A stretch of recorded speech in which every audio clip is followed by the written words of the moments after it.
Juliet Lopez is a SJSU alumni, and she's currently the Deputy Executive Director for NASA Ames and Exchange. We are so excited to have here today. I think she's got some really great ideas to share with our students. And thank you, Maria, for joining us. Go ahead and dive right in.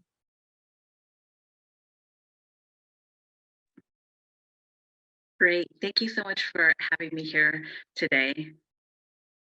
It's an honor to be with all of you. Hello, Spartans. Congratulations to the graduating class of 2023. Congratulations to the rising seniors. Congratulations to all of you for pushing past those tough classes, for pressing through many of those late night studies, for managing an academic load and a job, for balancing family commitments and responsibilities with the rigors of life, for working through life's peaks and valleys and making it to this point today.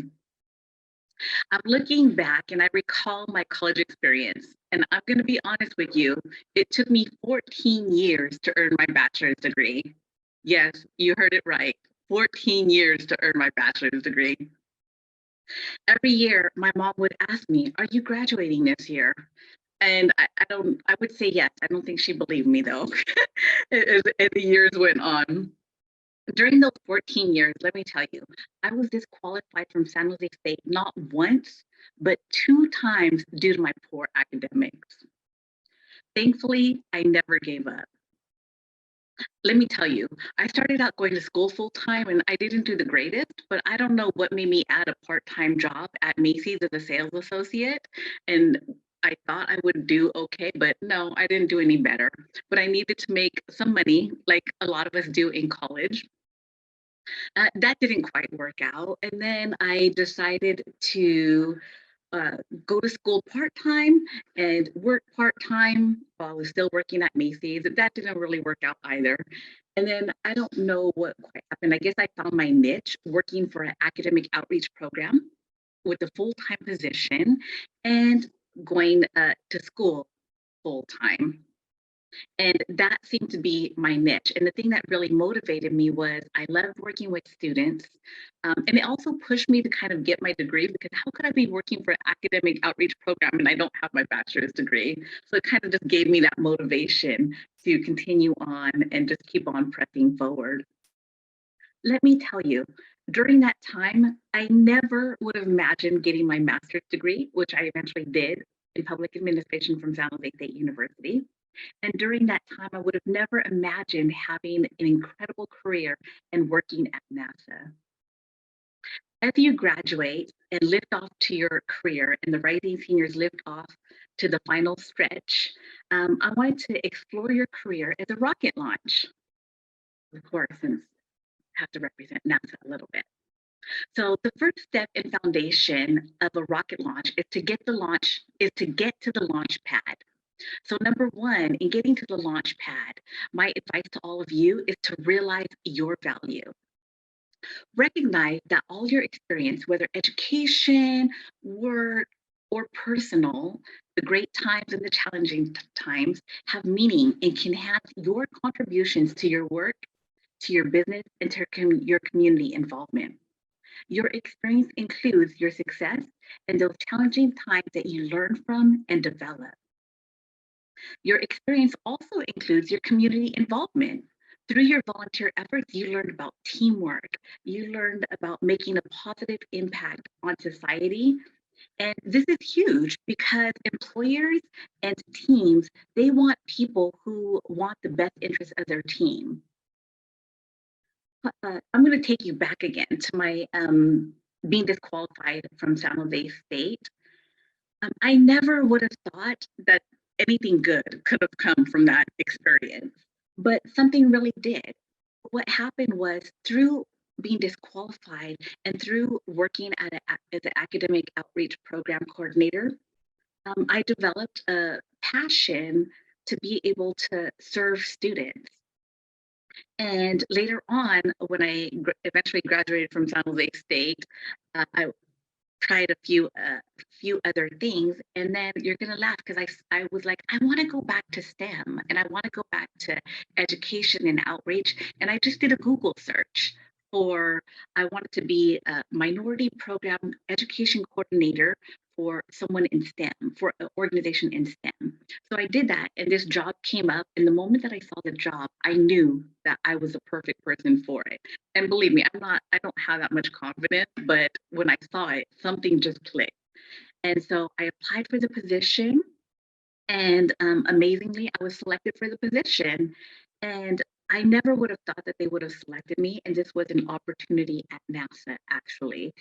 And who would think, though, that these most difficult times in my life would create experience that I can be able to pour into other students who are challenging, and will create a passion and a spark in me to be able to contribute to NASA and to lead their intern program. And my focus at the time was creating opportunities for underrepresented students in STEM all across the United States. And I know never would have imagined that my career would have gone that route. I'm going to take you back even further to my days at Macy's, which I touched on. As I shared, I only worked there to make money while I was in college. It was not related to my career goals by any means, but I didn't realize it. I learned about customer service. I learned about time management, and I learned about business operations during my time with Macy's. When I applied for my current position, which is the Deputy Executive Director with the NASA Ames Exchange, I thought for sure they're going to ask me about my leadership. For sure they're going to ask me about what I know about NASA and how I can contribute to this particular unit's success. And they did. But what shocked me the most was that they also asked me if I had retail experience. They asked me if I had customer service experience. And I did. I reached back and I shared about my Macy's experience with them. I shared about inventory. I shared about upsell, upsales. I shared about just all of the different experiences that I gained. And I never thought that they would be impressed from my Macy's experience, but they were.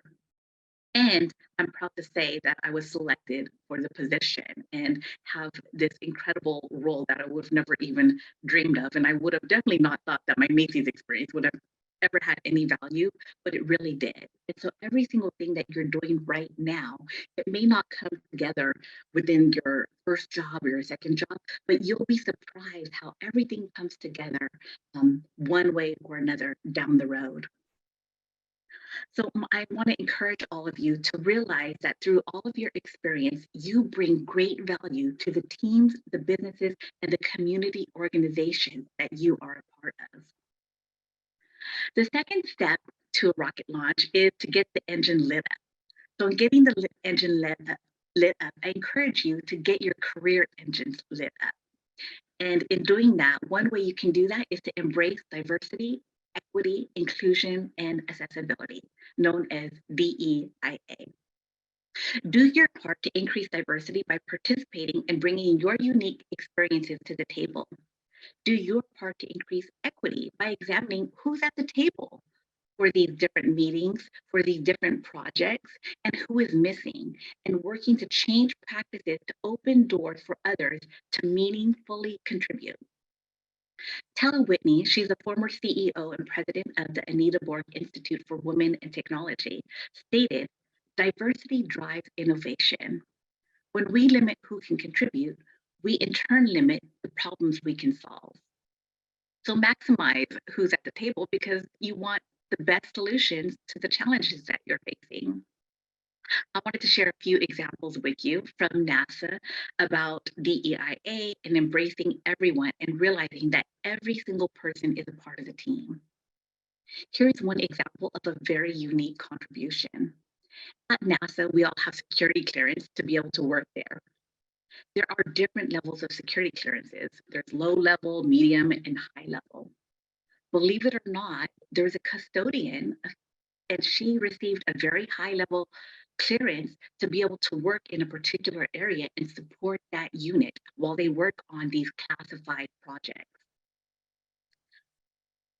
The custodian, she ended up getting pregnant and everyone was happy for her. However, nobody thought about what's going to happen when this custodian takes maternity leave. She ended up going on maternity leave, and unfortunately, the company did not realize that they didn't have anybody that had that high level clearance to be able to clean that particular building. And so, who would ever think that a custodian would have such a significant impact on a NASA mission? Another unique example of unique contributions is a seamstress. There's a project called ADEPT, and it's a collapsing heat shield. The ADEPT team was having issues with the seams burning through when they tested it in the arc jets. They kept trying different things and nothing was working. Finally, they decided to talk to the company that weaves the material. And believe it or not, it was a seamstress that figured out that they needed a different weave. And when they redid it, it worked. A seamstress saved the day. I share these examples to share with you that no matter what role you're in, whether it's low level, medium, or high level, you can make a difference based on your experiences that you bring to the table. The third step of a rocket launch is to take off. Get your career to take off. And my advice to all of you is to believe in yourself and take a risk. Again, I'm going to share a few NASA experiences with you. There is an astronaut, his name is Daniel Berry, and he applied for the astronaut program 14 times before he was selected. Let me share with you, each astronaut application period is at least 1 to 2 years long. That means that Dan applied for at least 14 years before he was selected as an astronaut. Thankfully, he ended up being selected, and he had 3 successful space flight experiences. Since then, he's founded his own company, Denbar Robotics, and he's the current president of the company. Imagine if he had stopped after the first, the second, the third, or even the fourth application. He would not have become an astronaut and he would not have gone to space.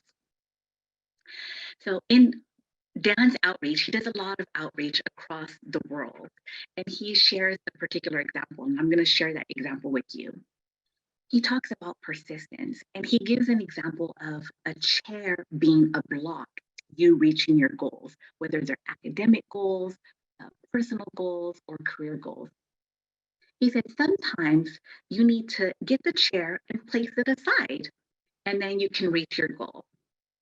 Wouldn't it be nice if it would be that simple? Sometimes things are not that simple. Dan continues on that sometimes you have to walk over the chair to reach your goals. So imagine just walking over the chair, and sometimes that's what we have to do. We have to take a different approach to the challenges that we're facing.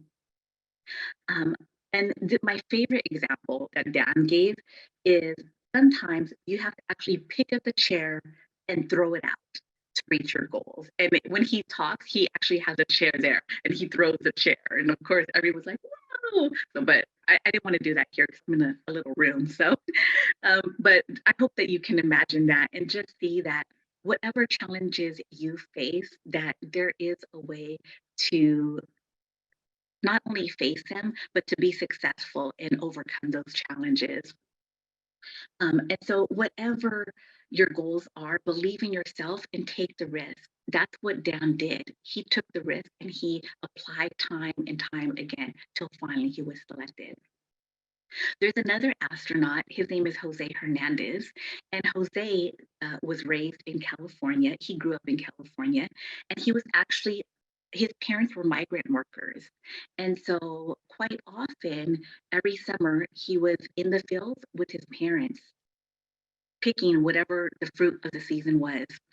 And the way that what I've learned from the crops is that, and the migrant workers, is they would start in Southern California and they would work their way up Northern California and follow the crop. And so they were constantly moving. They were not in one particular place. Finally, when I'm not sure, I know he was in middle school and he was really, really good at math. He didn't speak the best English, but he was really good at math, and he had an incredible teacher. And the teacher decided to reach out to Jose's family and encourage the family to stay in the Stockton area so that Jose and his other brothers and sisters could get the support that they needed to do well in school. His family actually agreed and they stayed there in Stockton. And Jose ended up doing great in school and he ended up going to college. And he actually applied for the program 12 times before being selected as an astronaut.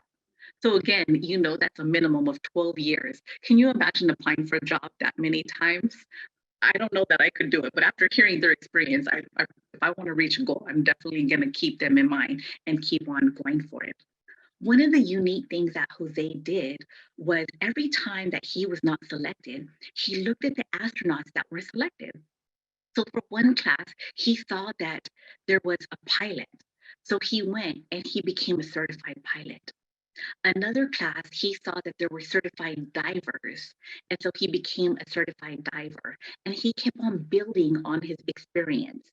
And finally, he ended up being selected after 12 years. And so a piece of advice that I would give to all of you is you may not be selected. If you want to go for it, still keep on going for it and continue to build on your skills that will create opportunities for you to be selected for those positions that you're interested in.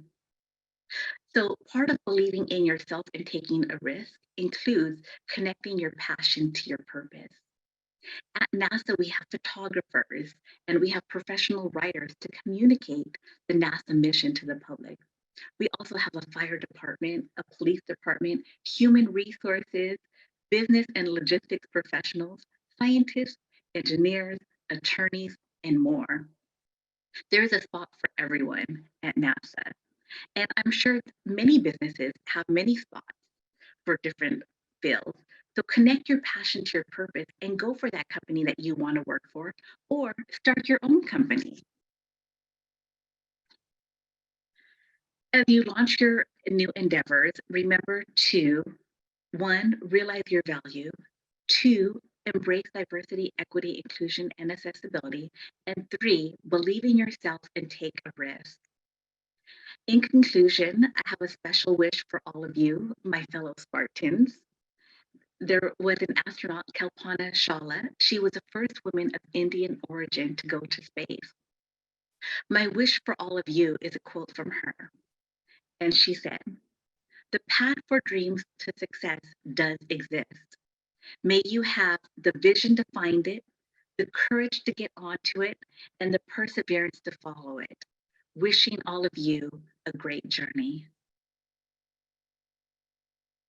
Thank you so much, Maria. Wow, that was so inspiring. And I want to encourage all of our graduates that are here today. Feel free, if you've got some questions that you'd like to ask Maria in chat, please go ahead and type those in there. And my coworker Kelly will be collecting those and I'll be asking them to Maria. So in the meantime, I want to get us started off. Maria, there were a couple things as a career counselor that really resonated with me that I hope our students really heard. One of those is the importance of taking risks and the fact that you and many of these other people did not get into NASA your first time, and it took multiple applications. I think it's important for our students not to give up, but there's a lot mentally in the job search. You're going to get more no's than yeses. What kind of advice would you have for our students to keep their spirits up and not give up? That's a great question. Thank you for that. There are a couple of different things that come to mind, and you're gonna, I don't know if you'll believe this, but it's true. I learned some of the best practices from the interns, the actual students. One of the things that I saw some of the students do was they would reach out to a scientist or a business professional at NASA for an area that they were interested in and say, "Hey, this is my major. I really love the research that you're doing. Is there a way for me to intern with you or at least connect and do an informational interview with you?" And every now and then, an engineer or business professional would reach back and do an informational interview. Sometimes I would get an engineer that would send me an email and say, I want to hire this student. What can I do? They never even met the student. And so that would be one piece of recommendation is feel free to make those cold calls because every now and then they do work. Also, reach out to your network. See who's in the area that you're interested in, or even if they're not in the area, maybe they work for the company that you're interested in. Feel free to reach out to them and ask them for informational interviews or to connect you with people who are interested in those particular areas. And then just never give up. Keep on going and keep on going. And because you'll never know what doors actually will open up. Thank you, Maria. One of the things that you said is you're talking about this importance of not just relying on the job boards, but actually reaching out to people in companies that work for these companies that you are interested in. And we talk a lot about that in the Career Center, is reaching out and asking for informational interviews. So I'm so glad to hear that people are doing that. It's scary, right? But it's worth it. And the other thing that you noted that I thought was so important was the importance of, if you find a dream job within a company, look at the applicants who are currently working at your dream job and that got that job. What is their background and what skills do they have that maybe you could bulk up on a little bit? You're not just applying with the same resume over and over again, you're continuing to build your skills. So thank you for that, Maria. We do have a couple questions coming in the chat. And I wanted to start with, what was it that made NASA really stick out to you that you decided to really pursue them? Well, the opportunity, it was really connecting my passion to federal service and STEM. That's what really stood out for me. And for different people, it doesn't matter what field you are. If you talk to anybody at NASA, most people are just in shock that they work there, whether they've worked there for 1 year or 5 years or 10 years. And they really love what they do, whether it's being a photographer, whether it is being an attorney and being able to contribute to the NASA mission. And what's exciting is we are advancing our country's space and aerospace research. And no matter what role you're in, if you work at NASA, you're a part of advancing that research. I love that, Maria. And I also want to, kind of note that there's so many different roles. We see students who think, oh, I would only apply to NASA if I want to go into the space industry or I want to become an astronaut. And you're reminding these students who come from all different majors, sociology, social work, business, there could be a place for you. Every company has multiple departments. So thank you for opening their eyes. Our next question is, what is your favorite aspect about working at NASA, and what do you believe separates them from other large aerospace companies? It's a great question. So I can toot our horn because we are the #1 place to work in the federal government. That's across the United States. So that's what makes us different is people really enjoy their work. We also embrace diversity. One of the things that NASA allows you to do is to serve on what they call collateral duties. So you can take on an extra job separate from your work, or you can do it in conjunction with your work. So for example, I work with the Office of Diversity and Equal Opportunity for a percentage of my time, and I serve as a special emphasis program manager for veterans, and I serve as a special emphasis program manager for individuals with disabilities. DEIA is huge with NASA. We have a women's group, a Hispanic group, Asian American and Pacific Islander group, African American group. I mean, there are other groups, and I can't think of all of the names right now. I really wish I could say them all. But there is somebody for everybody. There is a group for every single person to be a part of. There's an LGBTQ plus group. And the cool thing is, you don't even have to be a member of that group to join. So for example, with the Hispanic group, we welcome everybody, and all of the advisory groups are like that at NASA Ames Research Center. So it provides you an opportunity to learn about other cultures and to connect with your colleagues and just really get to know them on a different level for things that they value. And through that experience, you can learn about common connections and how you can support each other and be there to really celebrate diversity and celebrate what each person brings to the table. So I'd have to say the thing that I love most about NASA that separates us from not only the federal government, but from industry is that diversity is huge and everyone is valued. That is so good to hear, Maria. And I think that, one thing we think about when we think about San Jose State students is how diverse our students are from so many different backgrounds, many first generation students who've worked their way through college. So that's really inspiring that there really is a place for you, and there is so much value you can bring to the table. It's just really finding an organization that really appreciates diversity, which is what NASA really stands for. So our next question is, you talked a little bit about how people can maybe reach out to people working in their dream companies to learn more about them, do some informational interviews. That does make people nervous, right? Especially people like me that are introverts. So what's your advice for anyone in this group here today who's maybe a little nervous about reaching out to ask someone about their job at their dream company? I get it.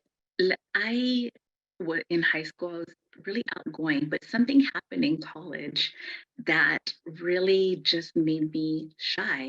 And I was not shy socially, but when it came to academics, when it came to career related items, I was really shy. It's because I lacked the confidence. And let me tell you, I wish I would have reached out sooner. But once you start reaching out, you gain those skills. One of the things that I would do is use the Career Center to even do practice reaching out. You know, maybe draft a little template that you want to send on LinkedIn, or draft an email or a verbal introduction that that you think is good, and practice with somebody on it. And then just put it into play. Just start with one person and just build on that. And I hope everyone has a great first experience. But if you don't be discouraged. Just keep on trying. And the more that you do that, you'll see there are really people out there who really want you to succeed. They really want to help elevate other people. And it's just a matter of connecting with that one person who's going to make a positive impact in your life. And once I started to do that, it became a little bit easier. And now I'm like, oh, I wish I would have done it sooner. And I'm reaching out to everybody for everything. And so many of the projects that I've worked on and supported at NASA, I had to reach out to a lot of different people to push my project forward and for my project to be successful. And I just really had to get past that shy thing. And once you get past it, you'll start having a little bit of success, and it will give you confidence to do more. So just take a baby step, and you'll see that can go a really long way. Thanks, Maria. You touch on the importance of connecting with new people. And one thing we teach a lot in the Career Center is, if you could connect with other SJSU alums like yourself, Maria, and there's so many thousands of you working all over the Bay Area and the United States, that can make the outreach a little bit easier because you already have something in common with them. And maybe one of my career counselors could put in the chat box, we have a program called SJSU Squared, which is a alumni community online, or a mentoring community, where we've got over 1,000 people on there from various fields who are there and ready and want to ask your questions if you want to learn about their field or what they want to do. So definitely consider checking out SJSU Squared. And we also have a job search guide and an interviewing guide, which has tips on what to say when you're reaching out to people. You don't have to do it on your own.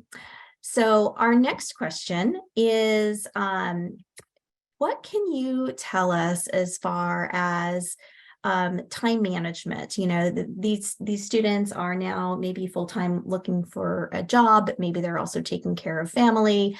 And it's particularly hard. It's very, very time consuming, this process.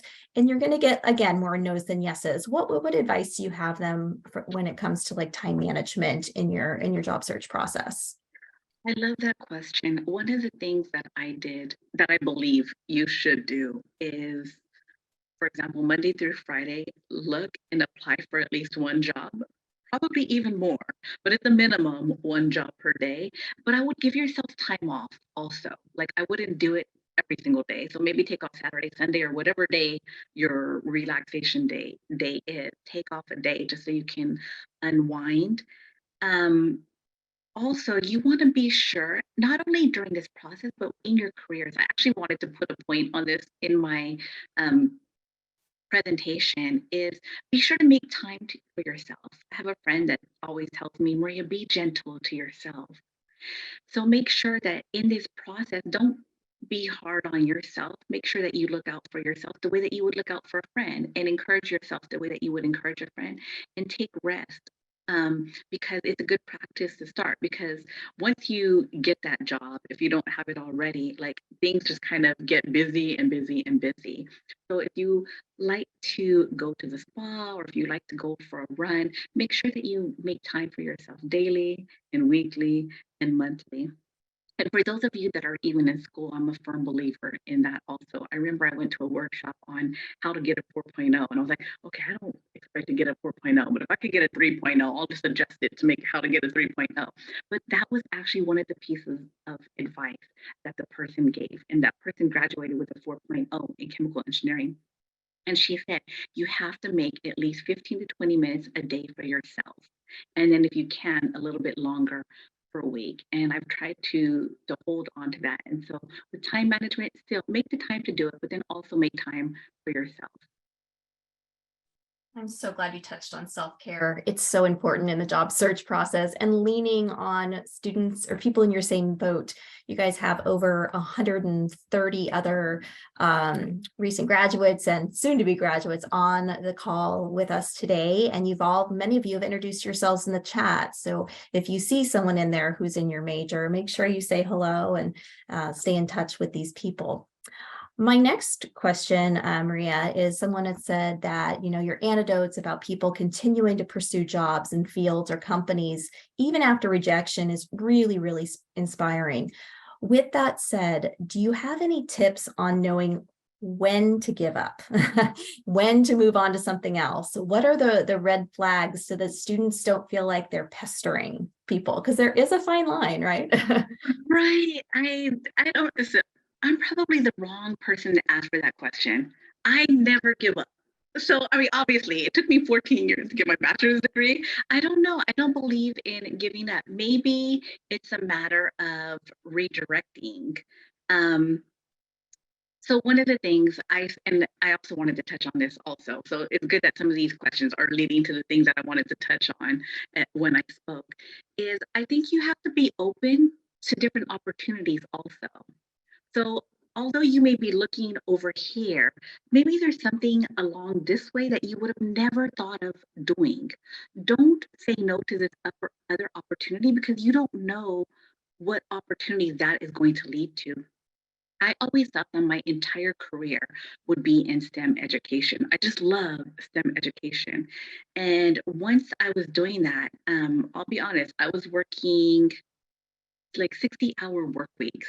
And it's okay because you'll see in your career, you're going to have to do that every now and then. Hopefully, you don't have to, but it's not a shock if you do. The problem was, though, is it was ongoing. And I was like, I cannot sustain this rate forever. I really need to make a switch. And so I literally just I still wanted to work for NASA and support the NASA mission, but I went over to work as a print officer just to have a job. And from there, I'll be honest, it was okay work. I was not thrilled about it. Like I love STEM education. And so compared to that, it was mediocre. But from there, another opportunity opened up to serve as a scientific and technical information publications manager. I didn't even know that this position existed before. And so I went on to do that. And then from there, another opportunity opened up with the international office. And it just led my career to a completely different area that I would have never imagined. So if you're interested, keep on pursuing those areas, but if don't be, and also see if there's other areas or if other opportunities present themselves to you, explore them because it might be something that turns out to be an incredible experience for you. And I learned about, because it seems if you look at my career, it seems like it goes here, here, here, here. I took this workshop and it turns out, because there's some people that go straight like this, right? That's not me. I'm the windy person, but I'm still going up. And it's great. You can have, I mean, there's something for everybody, and just keep on, if you want to do it, go for it, but be open to other opportunities as well. Thank you, Maria. I'm so grateful that you're here talking to our students about this, because some of these points are just so incredibly important. And one of the things you mentioned that we talk a lot about as career counselors is this first job out of college. It may not be your dream job. It may take a couple years for you to move into that. So maybe you focus more on starting with the company in the industry that you want to be in, and then continue to grow your skills and share with your coworkers your desire to go into certain areas. So you're not going to love every aspect of your first job, second job, or third job. So thank you for sharing that.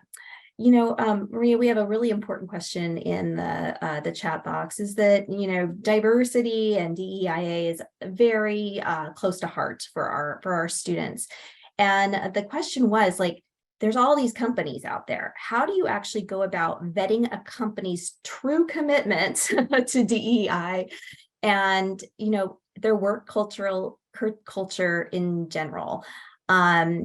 Without working there, how do you find out if it's more than just what's said on their website, that you're really going to be happy there? I love this question. Most large companies have employee resource groups or affinity groups.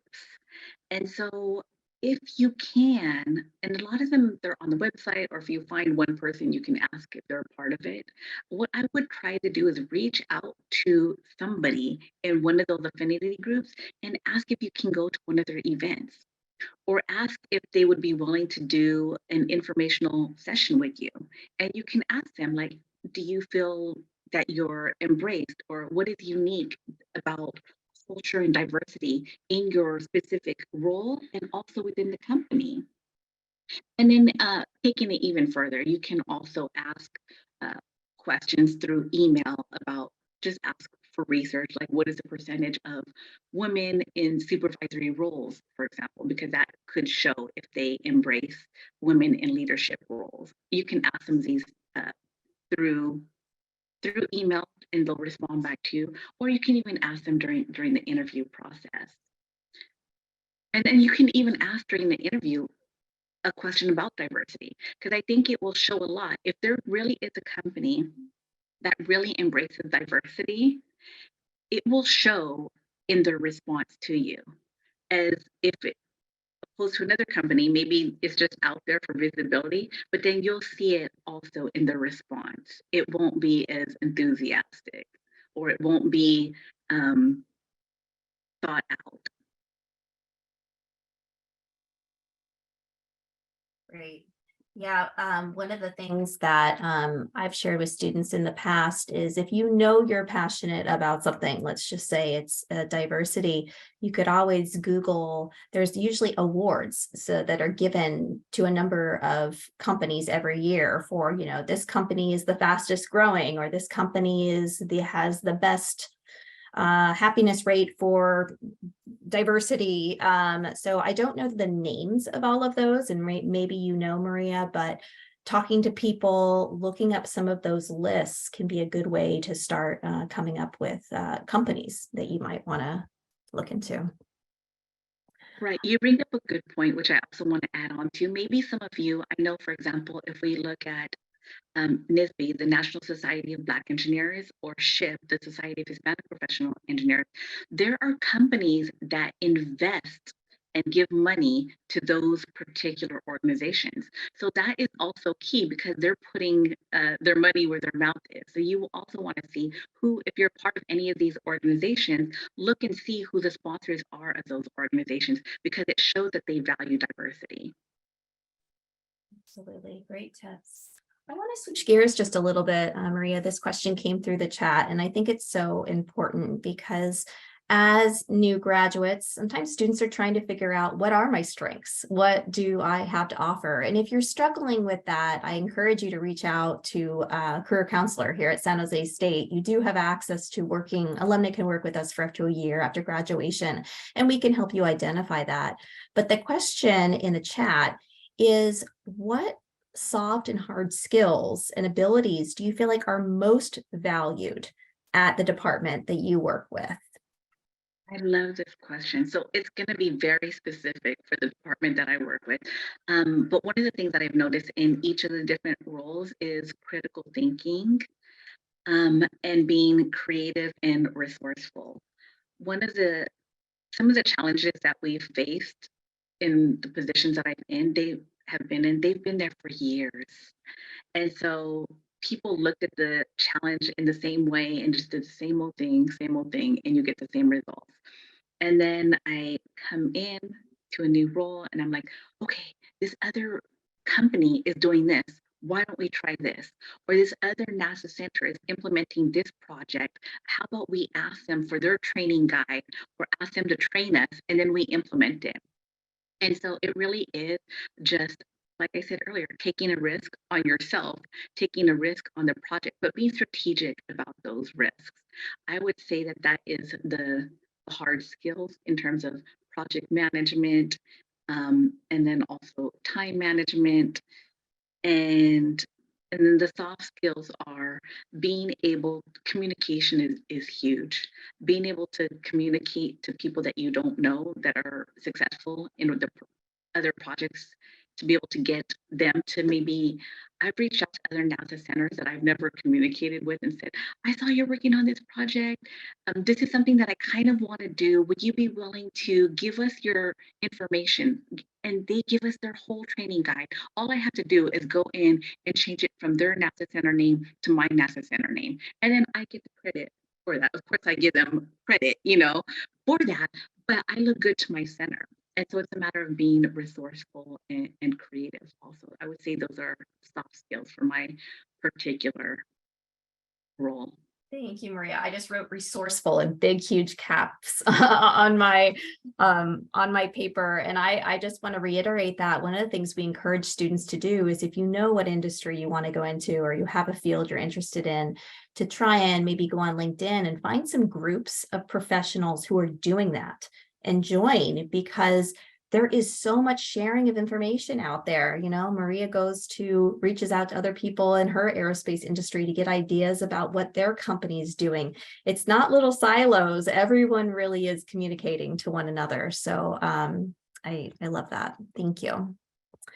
Maria, are there any other last minute kind of pieces of advice? You've covered so much with us today. Anything you'd like to share with our graduates before we get ready to move into our breakout sections? Thank you so much. You're a fantastic moderator. I loved all of the questions and the feedback that you provided. So thank you. My advice to everyone is, remember, you all are incredible. You've made it to this point, and you have so much to bring to the table. Whether you've had a job that's related to your career or not, you still have invaluable life experiences that you're going to bring a unique perspective, unique solutions to whatever it is that you decide to do. So just believe in yourself and go for it. And please know that I'm so proud of all of you. I don't know everyone, but I'm very proud of you. And I just wish you all the very best. Thank you so much, Maria. Wow, so inspiring. Can we please give her a shout out, please, in the chat box if Maria has motivated you or excited you, or if there's anything specific she's really taught you today? Please give her, go ahead and give her a clapping, high five, and a warm welcome. Thank you so much, Maria. We really, really appreciate you.